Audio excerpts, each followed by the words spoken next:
আমাদের এই সুন্দর সবুজ জঙ্গলে প্রতিদিনের মতোই রোদ ঝলমল করছিল। পাখিরা আনন্দে গান গাইছিল। ঠিক সেই সময় বনের সবচেয়ে বুদ্ধিমান পাখি টুনি তার প্রিয় বন্ধু মিঠুকে এক দারুণ খবর দেওয়ার জন্য ডেকে আনল। আরে মিঠু ভাই, তুমি কি শুনেছ? আমাদের এই জঙ্গলের একদম পূর্ব দিকের শেষ মাথায় যে পুরনো বটগাছটা আছে, সেখানে নাকি একটা জাদুকরী হাসির আম ফলেছে। যে পাখি ওই আম খাবে তার মন সারা জীবন আনন্দে ভরে থাকবে, আর সে নাকি জাদুর শক্তি পাবে। আমি তো ভাবছি আজ দুপুরের দিকেই একবার সেখানে যাব। সত্যি বলছো টুনি দিদি? আমি তো বিশ্বাসই করতে পারছি না। সারা জীবন আনন্দে থাকার জাদুর আম, তাহলে তো আমাদের আর কোনো দুঃখই থাকবে না। চলো চলো দিদি, আমরা দুজনে মিলে এখুনি যাই। কিন্তু সাবধানে যেতে হবে, বনের ওই দিকটায় তো কেউ তেমন একটা যায় না। যদি জাদুর আমের পাহারাদার থাকে। ভয় পেও না মিঠু, আমাদের মনে তো কোনো লোভ নেই। আমরা শুধু দেখতে যাব জাদুর আমটা কেমন হয়। পরিষ্কার মন নিয়ে গেলে কোনো জাদুই আমাদের ক্ষতি করতে পারবে না। চলো, আমরা উড়ে উড়ে যাই। টুনি আর মিঠুর এই জাদুর আমের কথা আড়াল থেকে শুনে ফেলে জঙ্গলের সবচেয়ে লোভী এবং দুষ্টু পাখি কালু কাক।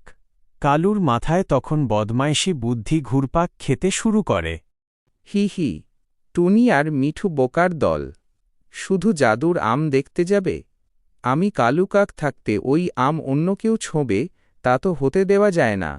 ওই জাদুর হাসির আম যদি আমি চুরি করে পাশের জঙ্গলের রাজা মশাইকে দিই, তাহলে রাজা আমাকে অনেক অনেক সোনার মোহর দেবে। আমি এক নিমেষে বড়লোক হয়ে যাব।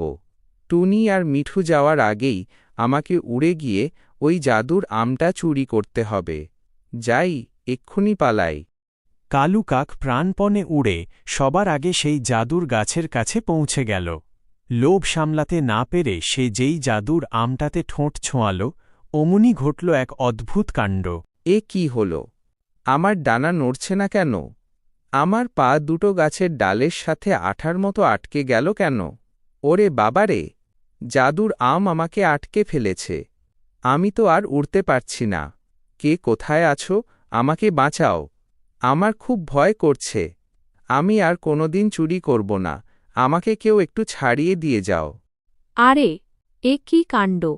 কালু ভাই, তুমি এখানে এমন মূর্তির মতো দাঁড়িয়ে আছো কেন? আর তুমি তো দেখছি একদম নড়তেই পারছ না। তুমি কি আমাদের না জানিয়েই জাদুর আম চুরি করতে এসেছিলে? আমাকে ক্ষমা করে দাও টুনি বোন। আমি তোমাদের কথা আড়াল থেকে শুনেছিলাম। আমার মনে খুব লোভ জন্মেছিল। আমি ভেবেছিলাম এই জাদুর আম চুরি করে আমি অনেক বড়লোক হয়ে যাব। কিন্তু জাদুর গাছ আমার লোভের শাস্তি দিয়েছে। আমার পুরো শরীর পাথর হয়ে গেছে। দয়া করে আমাকে বাঁচাও বোন।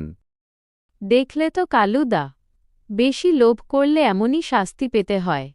অন্যের জিনিস না বলে নেওয়া তো চুরি। আর জাদুর জিনিস কখনো খারাপ উদ্দেশ্যে ব্যবহার করতে নেই। টুনি দিদি, এখন কি হবে? কালু দাদাকে তো এভাবে ফেলে যাওয়া ঠিক হবে না। ও তো আমাদেরই জঙ্গলের পাখি। ঠিক আছে কালু ভাই, তুমি যেহেতু নিজের ভুল বুঝতে পেরেছ, আমি তোমাকে সাহায্য করছি। আমি একটা ভালো জাদুর মন্ত্র জানি।